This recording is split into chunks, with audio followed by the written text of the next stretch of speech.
Awesome. Hello. So he unravels me with a melody. He surrounds me with his song. There we go. He unravels me with a melody and surrounds me with his song.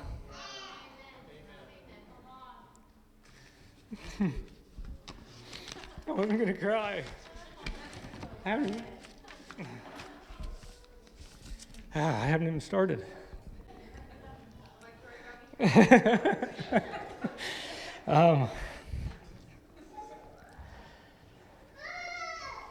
an amazing story of my God. So I'm 46 years old now. So a lot of this, I'm going to go back to some time 40 years ago. I'm going to start there a little bit because that's where I remember my story begins, is about 40 years ago is where I remember it. And so some of the times and some of the events are they're 40-year-old memories, and so some of them are out of order. But I'm just gonna I want to go back there because I feel that's important to build a foundation. I'm not going to go back to my first 25 plus years to glorify any of that, but it just to let you know what God has done and where He's brought me out of. And so Jeremy gave me a cheat sheet here, and I'm so glad. And I hope I can. If I don't, I'll go till 7:30, and then whatever it is, it is. And so I won't. In fact, I'll probably be tunnel vision on my paper. So my family tree. I figured I'd start. So my family, I have 6 brothers and 6 sisters. 7 brothers, sorry. My father and my grandmother had 3 children together, 3 boys. And then my grandmother had my mother, her daughter, with another man. And then my father began having relationships with his stepdaughter when she was 13. And she gave birth to my oldest sister when she was 14. And my mother was pregnant for the next 10 years straight. By the time she was 24 years old, she had 10 children of her own. My father would take her to the hospital to give birth to us children as her dad. That's how they would present the situation at the hospital, that he was her dad. Because she was a 14-year-old little girl. And this went on when this was out in 10 Mile, but it started many, many years before that. But where my story began was out in 10 Mile. We were living there when I was born, and my earliest memories are of about 6 years old. We had a couple of trailer houses out on Sabrina Lane out in 10 Mile. And I loved my dad. I have loved my dad. I have hated my dad. And I have I have forgiven my dad. I don't know, there's not love, but there's not hate. There's sorrow, there's grief, there's sadness. But there's healing and there's forgiveness in that situation. And hopefully I get to that tonight.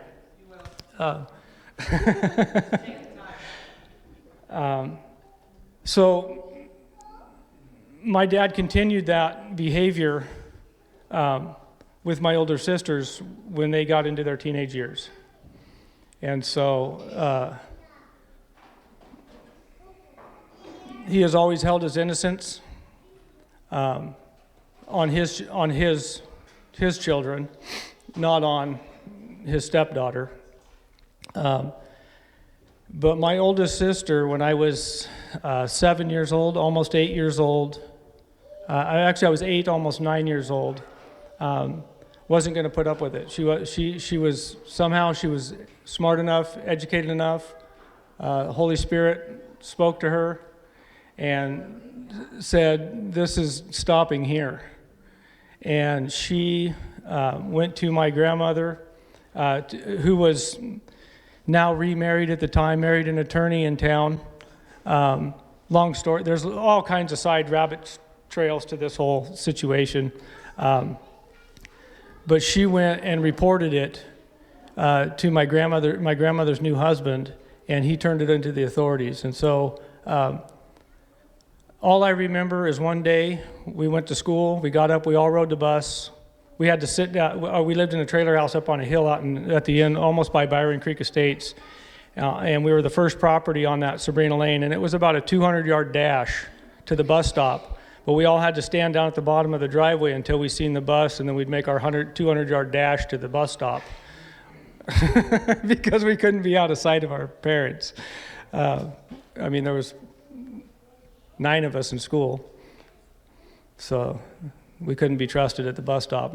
9 school-age children, all siblings. Anyways, we all got on the bus one day, and then only the boys came home that day. Only the boys got on the bus. Our sisters nobody told us. We didn't know what happened. All we knew is we were getting on the bus at school, and our sisters are gone. We didn't know. That's my memory. And we're scared to death. I'm a second grader. All I know is 9 of us get on the bus and go home. And now there's only 5 of us, me and my 4 brothers. And that's the only, that time, we got back, we figured out what was going on. We were told a little bit. I don't remember what, but we got a better understanding that night when we got home. And I just remember that, and I don't know if it was that night, the next day. And I know now that my dad was scared to death. And it was the only time I remember real intimacy from my dad.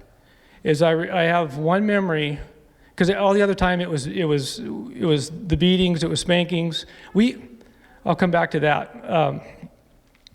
But I sat on his lap. I remember sitting on my dad's lap, cuddled up, him hugging me, telling me that he loves me and that everything is going to be okay. But the only other memories I have of him, he was an alcoholic, he was a drug user, he was an addict, is memories like we lost the ping pong ball. We had 10 children, 1 ping pong table, 2 ping pong paddles, and 1 ping pong ball. And the ping pong ball went missing. This was a big deal. Where is the ping pong ball? This is how strict. I mean, it was super strict, and because he was erratic. And so I suggested that the ping pong ball. I remember that rolled down the hill because we lived on kind of a cut bank flat in a trailer house, and so we scoured the hillside looking for this ping pong ball. Scoured it for long. In my little 6-year-old memory, it was forever. We looked for this ping pong ball. Well, one of my brothers found it under the porch. And I was black and blue for lying to my dad, for telling him that it went over the hill when it was under the porch. That's the erratic behavior that we grew up with. One of my older sisters stole some money from my oldest sister, like $1.25. And he lined all of us children except for the youngest 2. And he would hit us with a belt and said, "Did you take the money?" "No." "Go to the end of the line." Next one, "Did you take the money?" "No."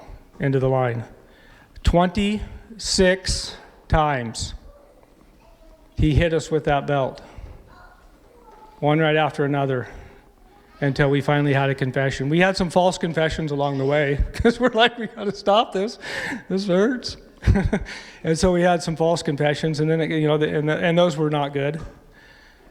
And then and so my dad got wrapped up into a religious organization at the time, and he was, there was plans to convert the barn into a church, and so it was super unhealthy. I mean, just a super unhealthy environment. The whole, up my first 8 years of my life. The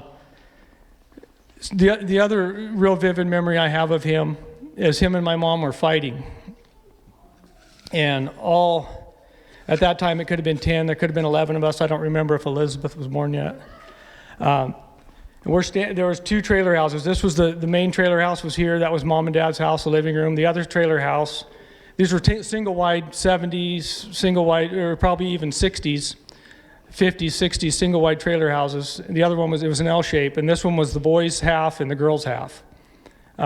We shared a single-wide, gutted out mobile home with 2 beds for the boys and 2 beds for the girls. And when there's a porch connecting the 2 trailers, and we were standing outside of the living room window, the living room door, and Mom and Dad were arguing. And my dad grabbed a .357 revolver and stuck it in my mom's mouth and pulled the trigger back and squeezed the trigger on a loaded you can ask my mom to this day, that gun was loaded. It had all 6 rounds in it, and it did not go off. And he threw that pistol. And so for me to say that I loved but I loved my dad. As an 8-year-old boy, I still loved my dad. And so that moment of sitting there with the girls gone and sitting in his lap, is forever etched in my memory. And I'll never forget that moment. And I still treasure that moment in my heart. So he wound up going to prison. He got for sodomy, a couple counts of sodomy, and so the girls were placed in foster care. They kept as many of them together as they could. They tried to keep a couple of the older ones, and they kept all the 3 youngest ones together. And then the 4 oldest ones kind of yes and no. They kind of stayed together, or 3 oldest, sorry. They wound up going into separate homes throughout the years, but the 3 youngest girls wound up staying together in the same family with a family in Oakland. They tried to keep us all local. I don't know how CSD handled this whole case when it happened. So that was the first wave of child welfare involvement with the girls. And so now mom is 27, 28 years old. She has 5 boys. She has no idea. She doesn't have a driver's license. She's stuck in 10 Mile with 5 boys, no man, no income. And so by that time, Grandma and Grandpa had gotten involved. And so my mom learned how to drive. She taught herself how to drive. She moved us 5 boys into Roseburg, into Roseburg. And up on Sunset Street. We got a little house up on Sunset Street. So I was 8, so there have been 8, so there have been 7, 8, 9, 10, 11, right? 7, 8, 9, 10, 11, that's us 5 boys. So the oldest one's 11.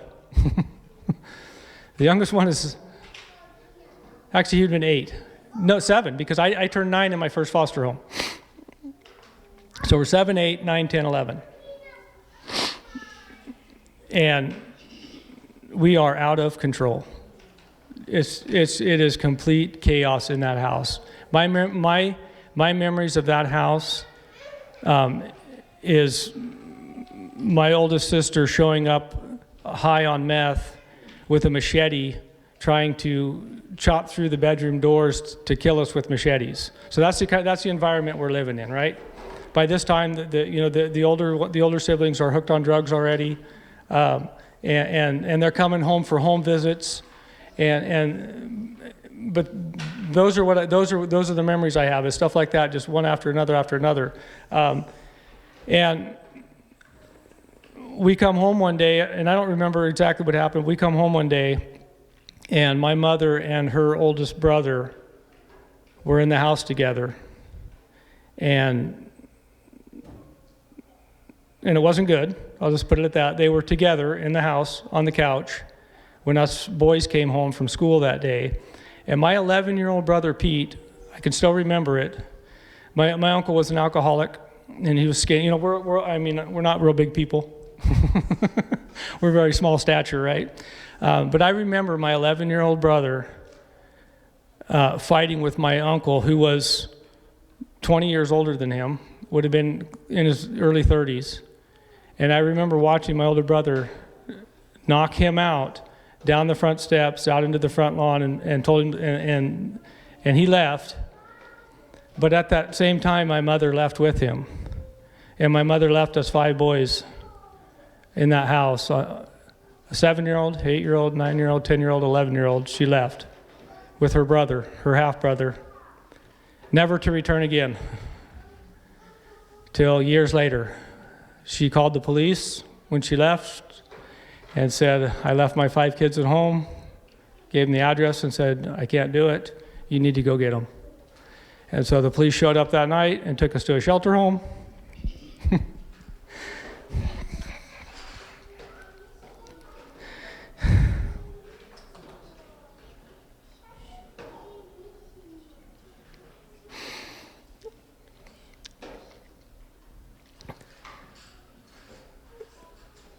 I had already started chewing. I had already been drunk by the time I was 8 years old.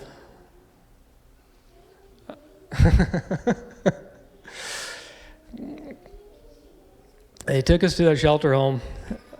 It was I remember it was actually pretty refreshing. I remember the feeling of just the security. Immediately, there was just a sense of, because it was just chaos, for years, it felt like. And it was a lifetime for me. It was my whole 8 years of life, my 2 years of memory. But I just remember the feeling of the security of being in that shelter home. I left one of my favorite toys in the couch, and I couldn't go back and get it. And it was a little Star Wars figurine.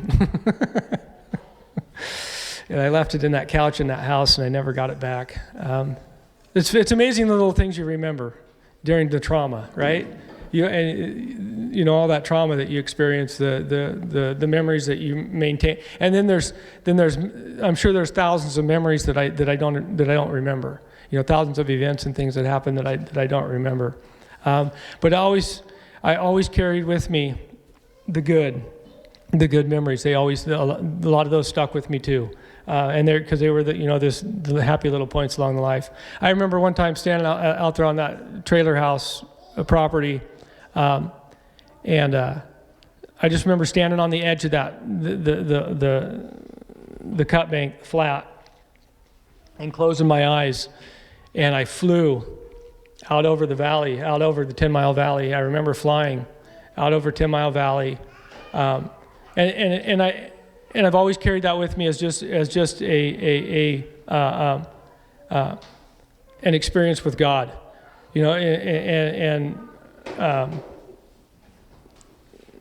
so there's little things like that were just the strength in those. I got real bitter later in life. As a young child, I was never bitter about everything that happened. I didn't get bitter until I started using, and until in my late teen years, and it was actually when I started making bad choices. I started making choices that were leading me away from God. I was making choices to drink and to use drugs and to have sex and pornography and all that. And so, but I remember that it was when I started that behavior, that's when I began to hate. And that's when I because I hated myself too. And I wasn't consciously blaming my father, but I remember that's when I started hating him. Because I had God encounters my entire life. From as far back as I can remember, I had God encounters. We didn't go to church. I learned how to read on a Bible, but it was super religious, and I went to church in foster homes. A lot of those were, not all of them. But so I experienced God all along these ways. So where am I at here? Shelter home. I'll speed this up a little because there ain't no way I can, sorry.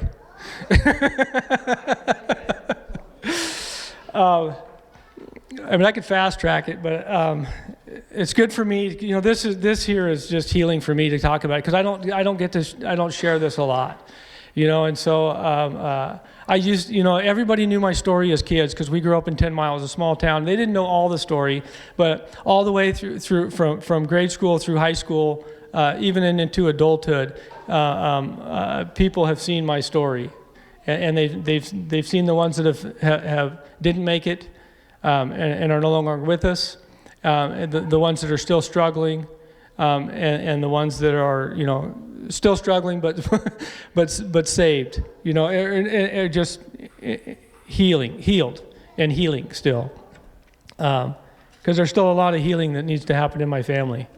And there's some healing that can happen. It's too late for them. Their lives were taken. I had a brother who was killed in a logging accident and a sister who took her own life. So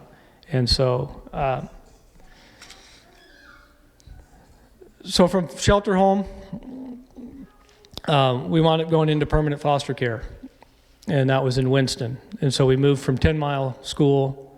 We'd already moved into Roseburg. We'd already transferred schools. And I don't remember how long a time that was, but I know that when I went to my first foster home, it was like 2 weeks before my 9th birthday. And I'd never had a birthday party before. I'd never had a birthday party. I'd never had a Christmas. I had no idea. We didn't do any of that. My dad was a Jehovah's Witness also by default because it was cheaper. You didn't have to buy 11 kids Christmas presents, right? So we were Jehovah's Witnesses also. He didn't know what he was. But the holidays and birthdays, we were Jehovah's Witnesses. So I go to my first foster home, and I loved it. I loved it, but I hated it, but it was, and we were so rebellious. I don't even know how these foster parents managed, because they put three of us in this home, three youngest boys, my younger brother Luke, me, and my older brother. They put us in the same home. And they had 2 children themselves that were our age. Same age, a son the same age as me, and then a daughter that was a year younger, the same age as my younger brother. And so, but they did good. They were Bible church believing, community church, Jesus loving people, and they tried their hardest, and they did us really, really good. And so we lived there for, my first birthday, man, I remember it. I got a Rambo knife. That's why they wonder why I have this weird attachment to Rambo First Blood. It's because that was the very first cinema movie I ever watched. Movie was Rambo First Blood. It was actually that Christmas. So sorry, that first Christmas I got the Rambo survival knife with the compass and the matches and the saw. And so I still forever have this attachment to Rambo First Blood in me, and it's it's the all-time favorite, best movie ever made, right?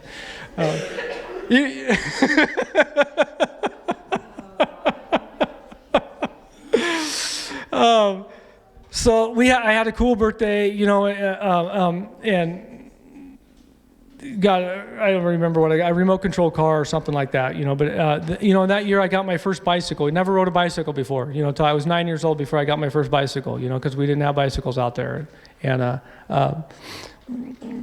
so we stayed there for a while, and Mom was on a track to get herself repaired, right? So Mom was working with child welfare, and she was doing the steps, doing the program.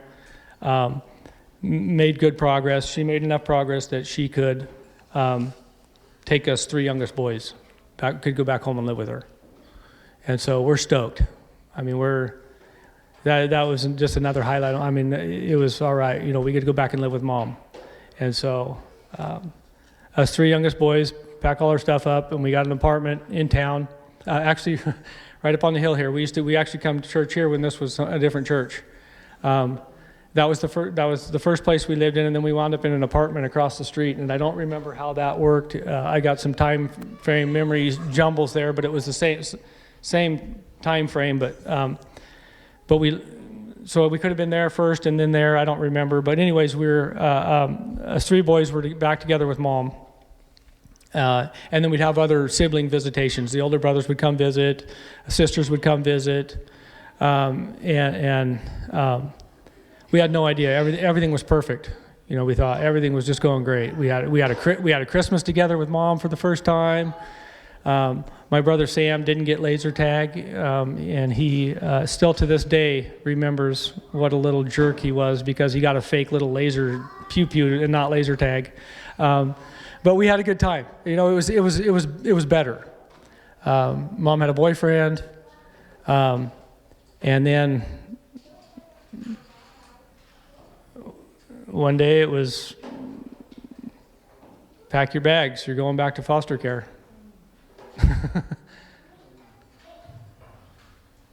She left again and called child welfare and said, I can't do it. And so we went back into foster care. And so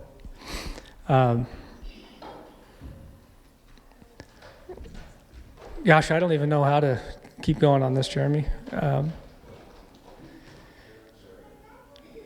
So went back, no, I just time-wise, I didn't know I was going to. I'm on the first question, man.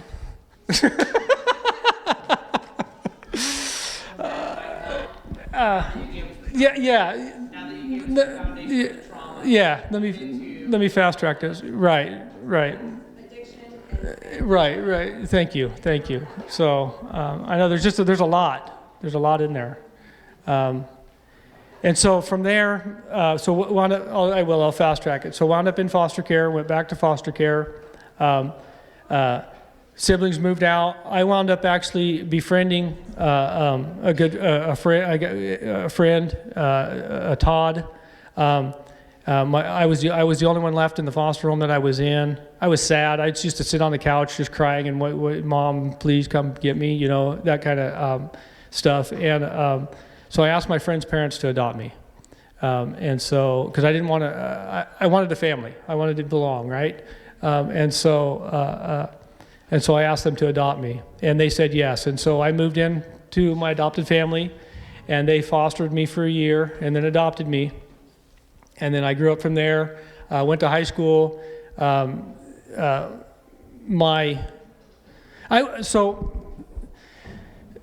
In the midst of that, I wound up going to a church camps, Wilderness Trails. They're an organization down Southern Oregon, and I had surrendered my life in junior high to Jesus. I had a true salvation encounter. Quit listening to rock and roll. There wasn't any Christian music at the time. There was Amy Grant, and so, I quit listening to rock and roll, and I started listening to country music. I mean, there was definitely a radical transformation in me, and the fruit of that was evident. I quit wearing my earrings. I quit wanting to listen to Motley Crue and AC/DC. I quit wearing the leathers, and I was not into, and I started, and so there was a definite behavior change there. But the summer between my senior year, the summer before my senior year. Mind you, there's still all kinds of discord and chaos, and nothing's perfect. We're not this happy Christian family. I used meth for the first time with my older brother Dan early that summer before my senior year, and I absolutely loved it. I did. I absolutely loved it for about the first year. Then I hated it, and that's that. So I already had other addictions. I was already drinking. I was already doing other stuff. I was chewing, smoking, whatever I could, get at the time. Smoking marijuana. I started smoking pot in 7th grade. In fact, I smoked more marijuana in 7th and 8th grade than I have my entire life. I was smoking pot every day in 7th grade. But it was after that after that encounter, I quit. And then I kind of I fell back into some of that. I started using again. I wound up joining the Marine Corps. I got cleaned up through. I used the week before I left for boot camp. I disclosed that to them, and they never did anything. And I went through boot camp. Did all my school, spent a year over in Okinawa, Japan, came back home from Okinawa, Japan, and I hadn't used since before boot camp. I drank a lot. I drank every day. I drank myself to sleep every night. The first day home on leave from Okinawa, Japan, I went and found meth. The first day. That's all I could think about on the airplane ride back from Okinawa, Japan. Was I wonder who I can talk to. I wonder who's using, because I want to get high. And I did. And I was transferred to Camp Pendleton, and that was a train wreck. Went to Tijuana, come back, got a DUI coming on base. Was drinking, using meth, went out, used meth all the time. They started doing UAs. The Marine Corps was UAing once a week. I gave them a dirty UA. I had a DUI, 2 drunken disorderlies, a dirty UA. I started out with a summary court martial. I was definitely going home because of the dirty UA. But then between that time and my court martial, I wound up getting 2 more drinking offenses, some conduct unbecomings, drunken disorderlies. I wound up getting a general court martial, was reduced back to private in rank, and was sentenced to 90 days in the brig. While in the brig, they take your pay. You don't get any money. And so I set up a family allotment to send money home so that when I got out of the brig, because I knew I was going home, I had some money to at least do something when I got out. And so I get out of the brig. My truck was impounded because it wasn't registered to be on base, because I'd only been there a couple months. I hadn't got my truck registered on base. I'd parked it on base. It got towed. It was impounded. I couldn't get any money to get my truck out of impound because the bank wouldn't lend me any money, because I was 4 months default on my loan payments because I was in brig. I couldn't make my loan payments. They wouldn't lend me the money to get it out of impound, so I just left it. I wound up paying for that truck. 10 years later, collection agency called me up one day at the mill years later, and I paid for that truck that I never did get to get. But anyways,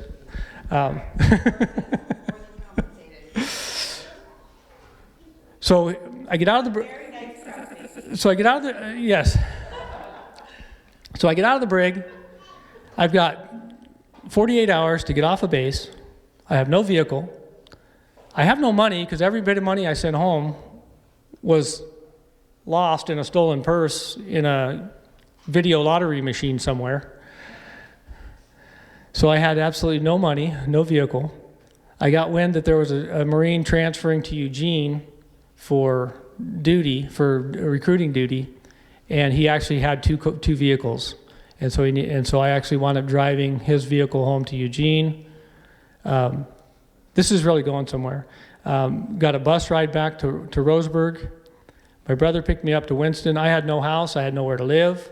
I didn't even hardly have any clothes because I had to give back all my uniforms. Everything that was military issued to me because of my court martial, I had to give back. So I didn't even have, my sea bag to carry my stuff in.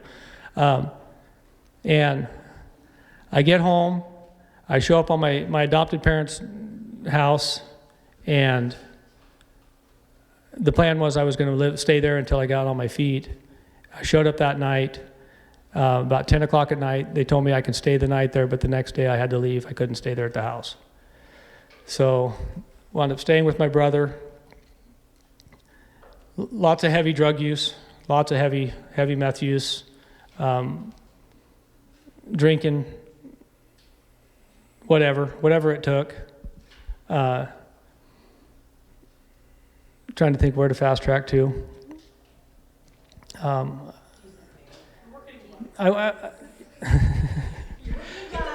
So I get to the good stuff, she said. But all that's important, right? It's all part of it. And so when I got home from the Marine Corps, I wound up getting a job at Glide Lumber.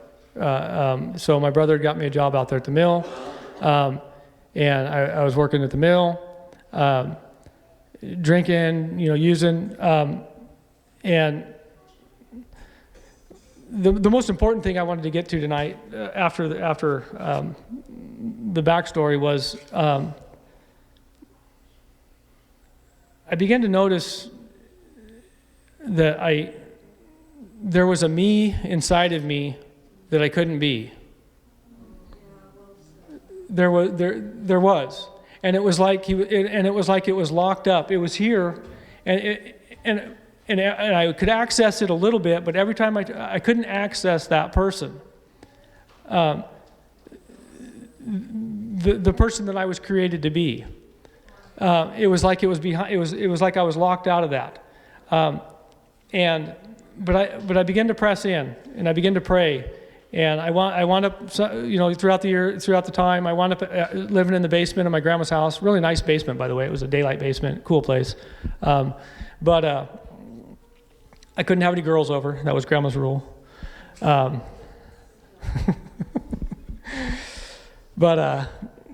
I started praying. And I remember for almost 2 years, I would pray while drinking, while out partying, while out rumors, wherever I was at, the Narrows, whatever bar I was in. I just remember praying, God, take the paranoia away from me. I was super paranoid. I was paranoid, and and that was like my whole prayer. God, just take the paranoia away from me, because I was so paranoid and just so full of fear about everything. I tried taking my own life because I thought people were watching me, and I was going to make them come out of hiding. That's the mind. That's where I got. I thought people were playing games with me and playing mind games with me all the time, and that they were hiding, and that everybody knew the struggle I was having. They were just having fun watching me struggle. And somehow that if I put a gun to my head, it would all go away. Not that I wanted to kill myself. I just wanted it all to go away. I wanted everybody to come out of hiding and say, okay, oh, well, we're just joking. Okay, you're good. But that's how crazy I was. I was mental. I had went completely crazy. I had several almost overdoses, large quantities of drugs, and I'd gotten miswired. And, I would watch license plates and stuff like that. Anyways, but that prayer worked for 2 years. I prayed and I prayed and I prayed. And after about 2 years of it, I remember some radical things started changing. I couldn't, the people I used to get drugs from, I couldn't get from them anymore. And I look back from now and I can just see how God just started breaking those relationships and started, and just started moving that stuff aside. And, I got in contact with, there was people at my work that were Christians. Dennis Bowman, shout out to him. I just seen him out at Berry Creek, was one of those guys that God just brought into my life. I had 3 DUIs. I didn't have a driver's license, and these men were giving me rides to work. And they were praying with me and sharing the gospel with me, and they were doing what we're supposed to do. They were doing the work.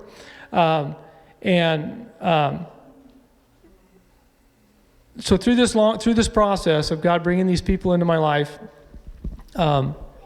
my foreman, just several people, Liberty Christian, Pastor Dale. I had gotten involved with Pastor Dale. I'd gotten involved with Garden Valley Church, and I was still using. I was still drinking. I was still using.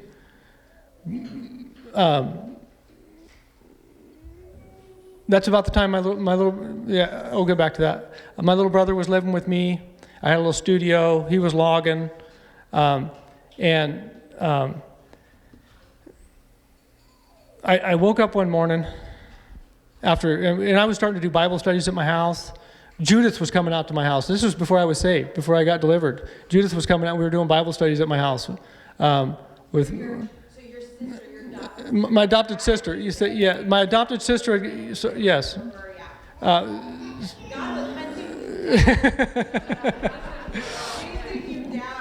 Right, I'm trying to fast track this. So I'm skipping important pieces to the puzzle, but that's okay. They're important to me. I woke up one morning, and I just knew. I knew that today was the day of my salvation. I did. And I went to work that morning, and everybody thought I was bonkers already. And I told them, I said, God's going to deliver me today. At the sawmill. I just, out of the blue, man, you're so crazy, Matt. I said, God's going to deliver me today. Because I'd wound up getting on day shift. I'd worked swing shift most of my time, and I'd actually just transferred to day shift. And I think the foreman was super concerned about me going to day shift because he knew my history of drug and alcohol use. And God's going to deliver me today. And I was feeding a machine. I was feeding wood into an edger machine, and I started having seizures. My body started seizuring. The first one, it kind of worried me a little bit, and I fell down and I'm seizuring, but something just said, You're good. You're gonna be okay. And so the Holy Spirit, it was the Holy Spirit. I didn't know at the time. And so a couple guys come running over there. They stand me up. They're like, "You all right? You all right?" I said, "Yeah, I'm good." I said, "God's gonna deliver me today." And so I wound up down in the break room. I'd had another seizure. I was in the break room, and my foreman, Mark Cole, come in there, and he's trying to get me to eat something. He's thinking I'm having a drug seizure, and he's trying to get me to eat something. I said, I'm not hungry. And the next minute, I remember being out in the parking lot, sitting up against the chain link fence, and I just come out of another seizure. And Mark said, you need to go to the hospital? I said, no, I need to go to the church. Right. I did. I said, this is a spiritual thing. I need to go to church. I need to go to church. And he said, and he knew by then I was involved in a little bit of church. He said, do you want to go to your church? I said, no. I said, take me to your church. He was going to Garden Valley at the time. I said, take me to your church. And this is 2:00 in the afternoon. He's the foreman of a sawmill. Day shift is still running. He said, all right, get in the truck. So I hop in the truck, and I seizure almost the entire way through town. But I knew God had told, I knew that whatever was happening that day, I was not going to fight it. I said, whatever is going on here is God. I am not going to fight it. And I just completely let go of everything. And I seizured that whole way over to Garden Valley Church. It was a Thursday. They were doing intercessory prayers on Thursday. That prayer team would have normally left by then. God had kept them late praying that day. There was a group of ladies praying. Mark brought me in through the back hallway. As soon as I got in that church, bam, I'm down again. I'm seizuring. They're laying hands on me. They're praying. They're rebuking. They're doing everything you're supposed to do. I've got this 500-pound Bible laying on my chest. I mean, that thing was heavy. I could still feel the weight of that Bible on my chest. And they're doing everything they do. And they're like 2 hours into this. And I know this because later. And they call Pastor Timmons. It was the pastor at the time. And they said, we don't know what to do. He's still seizuring. We don't know. And I'm completely aware and conscious of everything going on around me. And I remember someone saying, Pastor's on his way. So as soon as the pastor got there, he laid his hand on me and started praying. The seizuring quit. I come up to my knees. My hands are raised. I'm bawling. And I heard the Lord say, quit listening to them. It's me now. And I just, in a puddle of tears and rejoicing. Fill the Holy Spirit, speak in tongues. Absolutely. Yeah. So, went back to work the next day. They had sent me, I had to go take a UA. Because I did. They sent me in for, so I couldn't go to work on Friday because I had to go take a UA. And I was dirty, but that's and I might get to that point, share that. I'm super trying to hurry. So that Friday, my buddy Dennis. So I am awestruck. I am my entire body, every blood vessel in my face and chest and neck is is erupted, is bloodshot. My entire body, my entire face is bloodshot. Every pore in my body has a blood blister, a red dot blood poking out of it. From the stress, just from the seizuring and everything that took place. Say though, I knew Matt at the time, and his physical appearance was different. He had a radiance about him, and he actually looked like a different person, and it was so amazing, and he was speechless for 3 days. He could not believe it. I was getting there. Oh, sorry.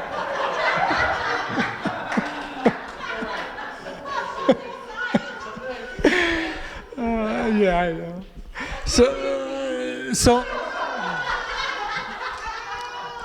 So my friend Dennis Bowman, I do need you. For my memory, mostly. No, I'm just kidding. So he picked me up for a church picnic that weekend. That night, it was on Saturday. But I was just so. I honestly couldn't speak for 3 days. We went out to a church picnic out in the country somewhere, and they're playing horseshoes, and they're barbecuing, and I was just like,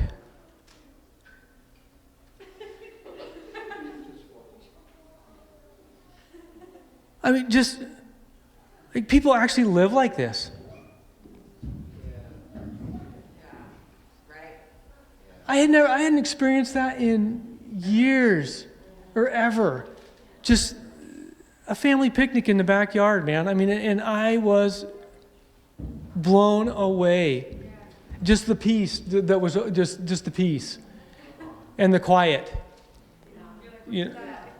That was just had overtaken me. So, and it's been a up and down since, it's like that investment graph. The days and weeks are like this, but the overall is like this. That's really what it is. And there, in this last few years of just being here, and just the rediscovery, the renewing, the rediscovery, the relearning, has been amazing. And it's building on, it's still building on that foundation, that history, that testimony. And I feel like we've done a lot of this, and we've kind of gone like this. But now I think, and then here it's been more like this. Some relearning, because there's been a lot. This was 22 years ago. I have a 22-year anniversary this year.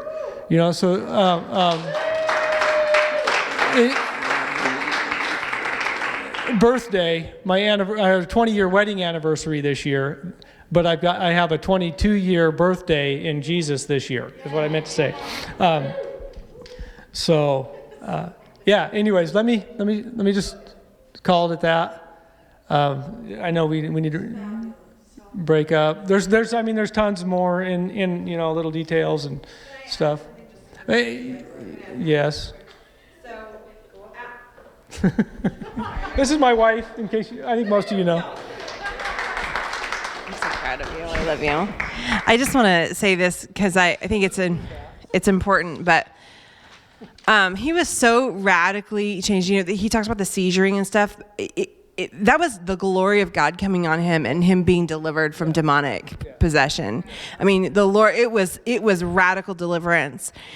I have 9 tattoo faces on my body, and I was told at the time that there was 9 demons cast out of me. Yeah. And I have 9 faces tattooed on my body. Who knows the number it could be, but he was delivered. He was radically set free, delivered, never to be the same again.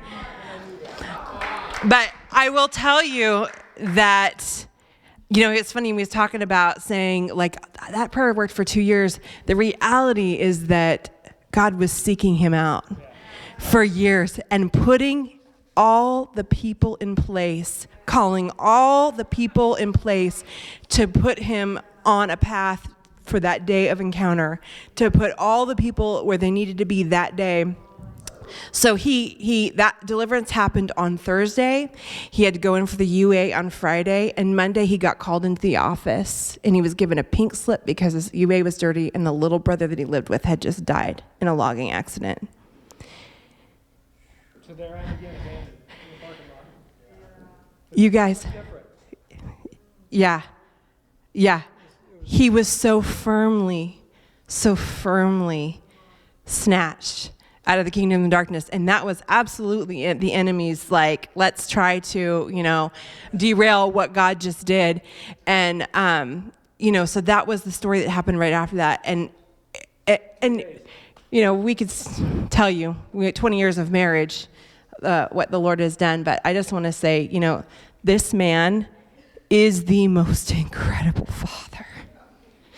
You guys, we have a 6-year-old boy, the most incredible father I have ever seen, and an incredible husband. And he, went to school. He's a master electrician. Yes. Yeah, totally. Anyway, that's all I wanted to say. There's more, but okay. There's more. But wait, there's more. Bless you.